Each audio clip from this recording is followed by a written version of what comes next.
Hello दोस्तों। एक long distance relationship को चलाना बहुत ही मुश्किल काम होता है। वो इसलिए क्योंकि आप दोनों एक दूसरे के पास नहीं होते हो। आप दोनों अलग अलग जगह पे रहते हो और आपकी मोस्टली बातचीत फोन पे ही होती है या ज्यादा से ज्यादा वीडियो कॉल पे बात हो जाती है, लेकिन आपका मिलना फ्रीक्वेंटली नहीं हो पाता है। और लॉन्ग डिस्टेंस रिलेशनशिप के अंदर एक बहुत बड़ी प्रॉब्लम ये होती है कि आपको सारा भरोसा अपने पार्टनर पे ही करना पड़ता है। मतलब जो भी बात वो बोल देता है आपको वही सच माननी पड़ती है, क्योंकि आप उस चीज को वेरीफाई नहीं कर सकते। और इसका रिजल्ट कभी कभी ये निकलता है कि आप एक गलत बंदे के साथ रिलेशनशिप में आ जाते हो या आप एक गलत बंदे को कमिट कर देते हो, जिसकी वजह से आपको बाद में पछताना पड़ता है। तो आज की वीडियो में मैं आपको ऐसे कुछ टिप्स दूंगा जिन टिप्स की हेल्प से आप अपने आप को एक गलत बंदे से कमिट करने से बचा सकते हो और आप अपने आप को सेफ रख सकते हो ताकि आपको बाद में पछताना ना पड़े। तो वीडियो को एंड तक जरूर देखिएगा। चलिए शुरू करते हैं।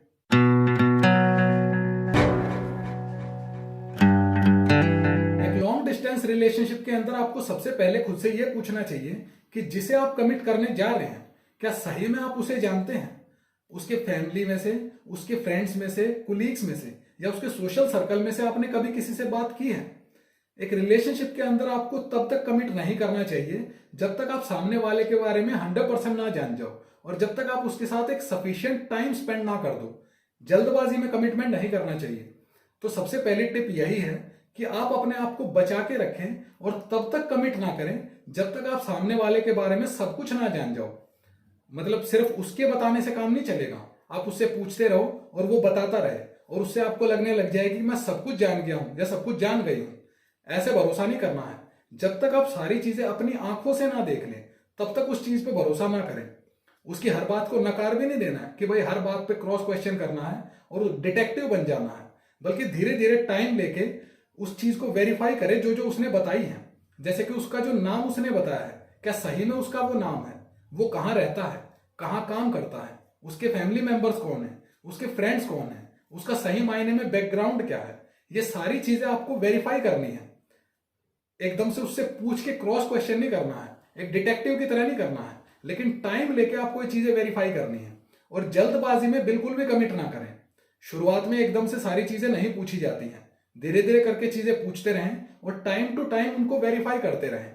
अपना सफिशिएंट टाइम लें और जब आप 100% श्योर हो जाएं तभी कमिट करें। दूसरी चीज ये है कि आप दोनों का विजन क्लियर होना चाहिए। विजन का मतलब ये है कि आप दोनों इस रिलेशनशिप के अंदर क्यों हैं। अगर दोनों टाइम पास के लिए हैं तो ये चीज भी क्लियर होनी चाहिए ताकि एक दूसरे को हर्ट ना हो जब ये रिलेशनशिप खत्म हो।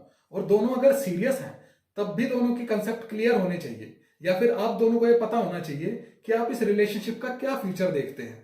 और उसके लिए आपको टाइम टू टाइम बात करनी पड़ेगी, एक हेल्दी कन्वर्जेशन करनी पड़ेगी।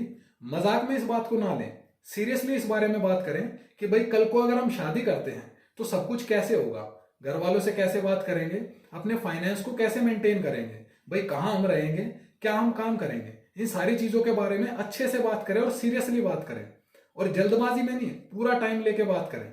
और अगर आपका पार्टनर इन बातों को करने से जी चुराता है या वो इस बातों को करने में बोर फील करता है या आपको गोली देने की कोशिश करता है और इन बातों को अवॉइड करने की कोशिश करता है, तो इसका मतलब ये है कि वो इस चीज को सीरियसली नहीं ले रहा है, वो इस रिलेशनशिप के फ्यूचर के बारे में नहीं सोच रहा है। क्योंकि जब दोनों का विजन एक होगा, दोनों सीरियसली इस रिलेशनशिप को कंटिन्यू करना चाहेंगे और साथ में एक फ्यूचर देखेंगे, तो इन चीजों के बारे में बात करना इंटरेस्टिंग होगा। दोनों एक दूसरे से ना कुरेद कुरेद के बातें पूछेंगे और अच्छे से प्लान करने की कोशिश करेंगे। दोनों एक दूसरे को सजेशंस देंगे और चीजों को परफेक्टली प्लान करने की कोशिश करेंगे। और इस तरीके की बातों में आप एक दूसरे के साथ रहने को ही प्रायोरिटी देंगे। अगर इसके अंदर कोई कंफ्यूजन है कि भाई जब टाइम आएगा तब देख लेंगे कहाँ शिफ्ट होना है, अभी तो मैं जॉब नहीं छोड़ सकता, या अभी मैं जॉब नहीं छोड़ सकती, या अभी थोड़ा टाइम ले लेते हैं, अभी घर वालों से बात नहीं करते हैं, तो अगर बातें अनसर्टेन है तो आपको थोड़ा सा सावधान रहना चाहिए। जब तक सब कुछ क्लियर ना हो जाए तब तक किसी भी तरीके की कोई कमिटमेंट नहीं करनी चाहिए। अगली चीज ये है कि आप एक दूसरे के साथ मैक्सिमम टाइम स्पेंड करें, हर रोज एक दूसरे से बात करें और इस रिलेशनशिप को एक रियल रिलेशनशिप की तरह ही चलाएं। जब भी आप एक दूसरे से बात करें तो इस तरीके से बात करें कि भाई दोनों एक दूसरे के सामने बैठे हैं। आप जब तक एक रिलेशनशिप में टाइम को इन्वेस्ट नहीं करोगे तब तक वो रिलेशनशिप आगे नहीं चलेगा। टाइम इन्वेस्ट करना ही पड़ेगा, क्योंकि जब आप एक दूसरे को टाइम दोगे तभी तो बॉन्डिंग अच्छी बनेगी। और आपको एक टाइम स्पेसिफाई करना पड़ेगा कि भाई इतना टाइम तो मुझे हर रोज अपने पार्टनर को देना ही है।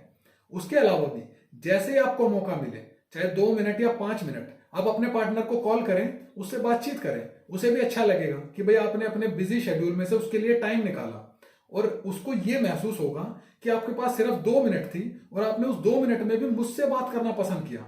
इससे रिलेशनशिप स्ट्रांग होगा, और जितनी ज्यादा बातें होती हैं एक दूसरे को जानना उन्हीं से इजी हो जाता है। ज्यादा बात होंगी, एक दूसरे के बारे में ज्यादा पता चलेगा, ज्यादा पता चलेगा तो रिलेशनशिप के अंदर डिसीजन लेना इजी हो जाएगा। अगली चीज ये है कि भले ही आप एक दूसरे से दूर रहते हैं, लेकिन एक डेट या एक मीटिंग जरूर प्लान करें। किसी भी वीकेंड पे या छुट्टी वाले दिन या जब भी आपको टाइम मिले, उस टाइम पे आप एक डेट प्लान कर सकते हैं। और वो डेट किस तरीके से होगी कि आप एक दूसरे को वीडियो कॉल कर लीजिए, और वो वीडियो कॉल इस तरीके से होगी जैसे आजकल व्लॉग चलते हैं, भाई आपकी लाइफ में क्या चल रहा है या किसी पर्टिकुलर मोमेंट पे आप क्या कर रहे हैं। तो एक दूसरे को वीडियो कॉल कीजिए, और फिर आप एक दूसरे के साथ जो रियल में करना चाहते थे वो काम आप शुरू कर सकते हैं। जैसे अगर आप डेट पे गए हैं, एक दूसरे के साथ लंच कर रहे हैं, तो आप अपना लंच करना शुरू कर दें, वो अपना करना शुरू कर दें, और अपने फोन को आगे रख के इसी तरीके से बातचीत करें जैसे आप दोनों एक ही टेबल पे आमने सामने बैठे हैं। आप दोनों अलग अलग जगह पे कोई चीज साथ में कुक कर सकते हैं, या फिर आप दोनों एक दूसरे के साथ कैंडल लाइट डिनर भी कर सकते हैं, या फिर उसके अलावा कोई और एक्टिविटी प्लान कर सकते हैं जो आप दोनों अपने अपने प्लेस पे करेंगे, लेकिन वीडियो कॉल के थ्रू एक दूसरे को देखते रहेंगे। इससे आपको एक ऐसा फील होगा कि आप दोनों की एक अच्छी मीटिंग हो गई है। अगली चीज दोस्तों बहुत इंपॉर्टेंट है, और वो ये है कि आप एक दूसरे से पर्सनली मिलने को प्रायोरिटाइज करें बाकी हर चीज के ऊपर। जब भी आपको मौका मिले आप एक दूसरे से मिलने की कोशिश करें। अगर आप नहीं जा पा रहे हो तो सामने वाले को बुला लें, और अगर वो नहीं आ पा रहा है तो आप चले जाएं। एक रिलेशनशिप के अंदर आपको अपना टाइम भी, मनी भी और एनर्जी भी सब कुछ इन्वेस्ट करना पड़ेगा अगर आप सही से उस रिलेशनशिप को कोई फ्यूचर देना चाहते हैं तो। और जब आप उससे पर्सनली मिलोगे तो आपको और ज्यादा अच्छे से पता चल जाएगा कि सामने वाला बंदा कैसा है। एक दूसरे को पर्सनली और अच्छे से जानने का मौका मिलेगा, और एक दूसरे से मिलने के 2 फायदे होंगे। पहला फायदा तो ये होगा कि जब आप दोनों मिलोगे तो आपके मोमेंट्स क्रिएट होंगे, और उन मोमेंट्स को बाद में याद करके आप एक दूसरे को मिस करोगे, और मिस करोगे तो मिलने का और ज्यादा मन करेगा और लव और डीप होता जाएगा।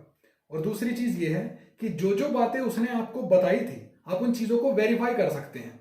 मतलब किसी बहाने से आप उसकी आईडी चेक कर सकते हैं, जिससे आपको पता चल जाए कि जो नाम उसने बताया है उसका सच में वही नाम है। आप उसका वर्क प्लेस देख सकते हैं, उसका घर देख सकते हैं, उसके फ्रेंड्स से मिल सकते हैं, या फिर उसके बैकग्राउंड को और अच्छे से जान सकते हैं। अगर वो सीरियस होगा तो आपको ये सारी चीजें सब कुछ सच सच बता देगा, और ये सारी चीजें दिखा भी देगा। क्योंकि जब आप एक रिलेशनशिप में फ्यूचर देखना चाहते हैं तो एक दूसरे से चीजें छुपाने का कोई पॉइंट नहीं होता है। हाँ, कभी कभी एक चीज ये होती है कि लड़का या लड़की उन्हें थोड़ी शर्म आती है अपनी लोकेलिटी पे जहां वो रहते हैं, क्योंकि फाइनेंशियली वीक होते हैं, या फिर अपने वर्क प्लेस से। भाई कुछ लोग थोड़ा सा छोटी जॉब करते हैं तो उन्हें अपनी जॉब या अपना वर्क प्लेस दिखाने में शर्म आती है। तो शर्म आना एक अलग चीज है, लेकिन फिर भी जब आप एक दूसरे के साथ रिलेशनशिप में फ्यूचर देख रहे हैं तो आज नहीं तो कल ये चीजें पता तो चली जानी है, और जितनी जल्दी पता चलेगी चीजें उतनी जल्दी क्लियर हो जाएगी। भाई अगर सामने वाली लड़की या लड़का आपके वर्क प्लेस को देख के आपको रिजेक्ट कर रहा है तो इससे अच्छा तो कि भाई वो रिलेशनशिप खत्म ही हो जाए। लेकिन अगर आप उसके साथ एक फ्यूचर देखना चाहते हैं तो सब कुछ सच बता दें, ताकि उसको भी क्लियर हो जाए कि भाई शादी के बाद क्या होने वाला है, क्या फ्यूचर मिलने वाला है। तो अगर आपका पार्टनर चीजों को छुपाता है तो इसका मतलब तो एक रिलेशनशिप के लिए रेड फ्लैग है, क्योंकि उसके अंदर झूठ है, और झूठ है तो फिर वो झूठ कितना बड़ा होगा इसका अंदाजा हम नहीं लगा सकते। और अगर सारी चीजें दिखा देता है तो आपको भी डिसीजन लेने में आसानी होगी कि भाई मुझे ये चीजें मिलने वाली हैं, मेरी लाइफ इस तरीके की होने वाली है। अब अगर मुझे आगे फॉरवर्ड चलना है इस रिलेशनशिप में तो ठीक है, और नहीं चलना है तो फिर अपना साइड हो जाते हैं। कम से कम वो एक डायलेमा वाली सिचुएशन तो नहीं रहेगी, और जो हमने अपने माइंड में पिक्चराइज किया होता है वो पिक्चर भी और क्लियर हो जाएगी कि भाई जो हमने फिल्मी चीजें सोची थी वो वैसे फिल्मी नहीं है, रियल में ये चीजें ऐसी हैं। तो इसका बहुत बेनिफिट होगा।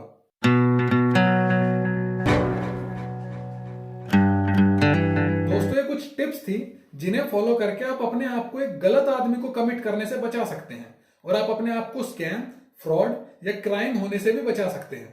आपने बहुत सारी न्यूज सुनी होगी कि सोशल मीडिया पे दोस्ती होती है, फिर रिलेशनशिप स्टार्ट होता है, और उसके बाद क्राइम हो जाता है, रेप हो जाता है, मर्डर हो जाता है, या कभी कभी फाइनेंशियल फ्रॉड भी हो जाता है। तो अगर आप इन टिप्स को फॉलो करेंगे तो आप अपने आप को इन चीजों से बचा सकते हैं। वैसे तो एक लॉन्ग डिस्टेंस रिलेशनशिप चलाना अपने आप में बहुत मुश्किल काम है।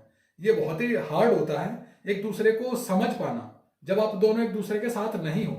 और एक लॉन्ग डिस्टेंस रिलेशनशिप में आपको ज्यादा टाइम इन्वेस्ट करना पड़ता है, ज्यादा एनर्जी इन्वेस्ट करनी पड़ती है और बहुत ज्यादा अंडरस्टैंडिंग दिखानी पड़ती है, क्योंकि जो सामने वाला आपको बता रहा है आपको उसी पे भरोसा करके और उसी के अकॉर्डिंग डिसीजन लेना पड़ता है। कभी कभी ये होता है कि रात को अगर उसका फोन बिजी चला गया तो आपको लगेगा कि भाई उसका कहीं और अफेयर शुरू तो नहीं हो गया, या उसने 2-4 बार आपका फोन नहीं उठाया तो आपको लगने लगेगा कि वो मुझे अवॉइड करना शुरू कर चुका है। और सबसे इंपॉर्टेंटली, जिससे आप प्यार करते हो आप उससे अलग कैसे रह सकते हो। कभी कभी ये टेम्पररी होता है, कुछ दिन के लिए लोग बाहर चले जाते हैं फिर वापस आ जाते हैं, और कभी कभी ये मजबूरी हो जाती है। भाई दोनों का सही से चल रहा था और बीच में एकदम से किसी एक का ट्रांसफर हो गया, या फिर पढ़ाई करते वक्त दोनों ने सोचा था कि पढ़ाई पूरी करके उसके बाद शादी कर लेंगे, लेकिन उसके बाद प्लेसमेंट ऐसी जगह हो गई कि दोनों को दूर जाना पड़ गया, या फिर फर्दर स्टडी के लिए दोनों दूर चले गए। होता तो ये बहुत मुश्किल है, लेकिन उसके बाद भी या तो लोग बदल जाते हैं जब दूर चले जाते हैं तो, क्योंकि जब सामने सामने नहीं होते हैं तो रिलेशनशिप में फ्लेवर कम हो जाता है और मिसअंडरस्टैंडिंग ज्यादा हो जाती है।